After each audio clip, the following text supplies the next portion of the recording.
I asked my Instagram followers what their unpopular hi-fi opinions were. So in this video, I'm going to be addressing your unpopular hi-fi opinions. Stay tuned.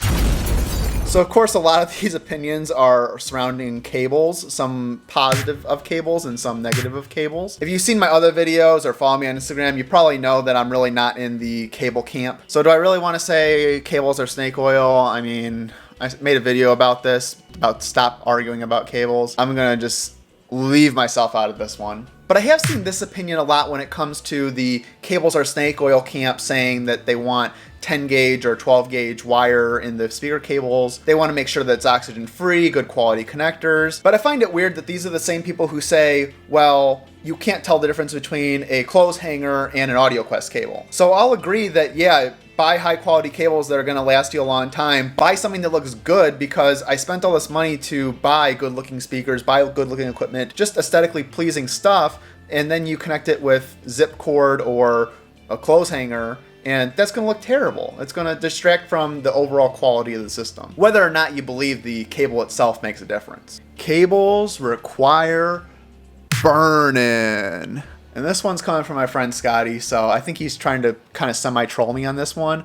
But the reality is that cables aren't exclusive to the audio world. They're used in literally everything when it comes to our lives. And I think that if this was in any way true in any capacity, that we'd see it in a lot of other industries and a lot of other hobbies as well. Especially in benchmarking type hobbies like the PC gaming, extreme PC builds. I don't think anyone puts all their PC stuff together and says, oh, I gotta run the PC for 5 days so I make sure the power cables and all the motherboard cables are in alignment. Putting your speakers in a corner. While there are some speakers like Klipsch which are meant to be placed in a corner, and placing your speakers in a corner just means you're going to get increased bass response. So if you want a +3, +6 bass response out of your speaker, by all means, move them closer to the wall or wedge them into the corner. Most electronics out there are not aesthetically pleasing. I have to disagree. I think a lot of products in the high-end space look extremely good, and especially the very popular products like Past Labs and Macintosh gear look absolutely phenomenal. There were a couple opinions here that touched on the idea of cost. Hi-Fi's become too expensive, and expensive gear can exist even if you can't afford it. Sure, there's a lot of very expensive hi-fi that probably turns people off, but I think the reality is that people were just willing to trade quality for convenience when it came to music consumption. And yeah, Ferraris exist. I can't afford them. Gloss speakers are ugly. Ooh, that's a hard one. There are some gloss speakers where I look at them and go, ooh. But there are a lot of really nice gloss speakers, especially like the higher end Sonos Faber speakers. Ooh, don't tell me those are ugly. That would be a very unpopular opinion to say Sonos Fabers are ugly. Home theater people are of a completely different mindset. Well, I mean, I guess so, right? I mean, that's why home theater and hi-fi are similar hobbies, but not the same hobby. And then there's this one, which I think is basically a non-opinion, because you're basically just saying, yeah, you do you. Klipsch is completely overrated. I mean, I don't know. I see both sides of this argument. I see people that are yelling up and down saying, Klipsch sucks! Klipsch sucks! And then I see people who really like Klipsch. I don't think it's overrated. I think they make solid products and they have a lot of history. That's all it is. Having too much gear is bad.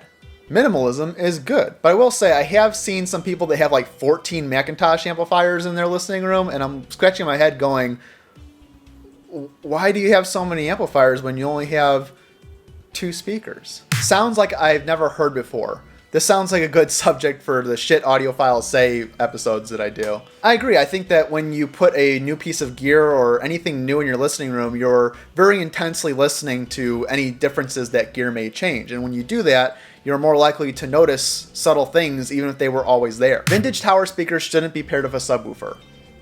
I don't know. What makes it so much different from modern tower speakers? Do modern tower speakers not have any bass? It's an old man hobby.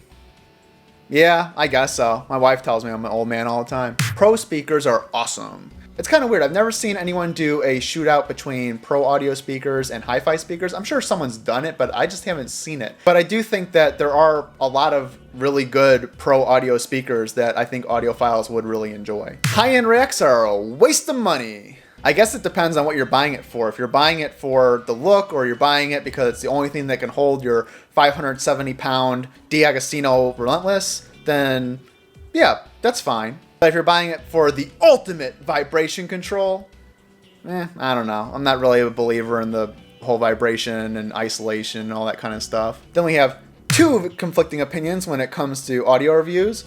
Well, I did a video about audio reviews, and I think I agreed with one of these opinions a little bit more. Sonos rules all. Well, I mean, this is obviously in jest, but I think that Sonos itself is probably one of, if not the largest audio company. So in that regard, streamers still haven't reached maturity, and an old iPhone with a decent DAC is just as good. Well, I guess that depends, right? I would agree that if you have some form of digital out from the iPhone, then yeah, sure, it is just as good as any other streamer because it's just ones and zeros. But is the iPhone DAC just as good as a hi-fi streaming deck like, say, the Sim Audio 390? I would have to disagree. A subwoofer is mandatory. I think it just depends on your taste and your room, and there's a lot of factors that go into this one. Vintage is the best. I don't think this one's an unpopular opinion. There are websites and forums dedicated to this opinion, so I don't think it's an unpopular one. Vinyl sounds bad. Okay, vinyl doesn't sound bad, but digital and CD sound better. I would agree, but I think it's a matter of taste once again, and I had a very interesting chat with my friend Emiko, who talked about the recording process, the miking process when making music, and certain music is made to be heard on vinyl. Even under ideal circumstances, a CD is indistinguishable from high-resolution audio. I would say, yeah, there's a lot of debate in the sound science world, and it's actually kind of interesting because from the sound science perspective, high-res recordings like 24-bit, 192 kilohertz should sound worse than 16-bit 44.1 kilohertz sampling, which is the standard CD format. To me, the differences are so minute that it's probably indistinguishable to 99.9% of people. Watts isn't always the answer. I think this opinion is starting to gain traction with Steve Guttenberg and others reviewing like the low watt tube amps like the Deckwares and some others. But there are always going to be people who want it louder and people who just don't have high efficiency speakers, so they're going to look for something with a lot of watts. Here's an opinion I hope is not that unpopular, and it is that hi-fi is for everyone. Yeah, hi-fi should be for everyone. So if you're an audiophile, treat people with respect, respect their music choices, just don't be the stereotypical old, angry audiophile, and I think you'll find that more people will be attracted to hi-fi. That's gonna do it for me. I hope you liked this video. Thank you to everyone that submitted their unpopular opinion. This was a lot of fun to do. If you like this video, make sure you hit that thumbs up, subscribe. It really helps me out. Check the links below in the description on other ways to help support my channel, and I will see you in the next one.